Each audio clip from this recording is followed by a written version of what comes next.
So while he's praying, if God have not spoken, he may be there for 14 days. Because the prayer will not stop until God speaks. Now, the reason we teach people to tarry for long in prayer is not to brag about it. It's so that they can develop stamina in order not to stop before God speaks. Because if they stop before God speaks, they wasted their time. If you don't have stamina and you are praying with Elijah, after the third time you may go. I'm saying this now because there are those who will hear and say, we said it. All this long prayer, 10 hours, 12 hours, 14 hours, we know it's flesh. That's not what we are saying. That training is necessary.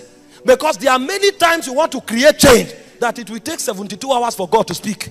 So if you have not trained yourself on 14 hours prayers non-stop, you will not be able to wait until the voice of God comes. And what will create the change is not the prayer. What will create the change is the feedback that comes from heaven.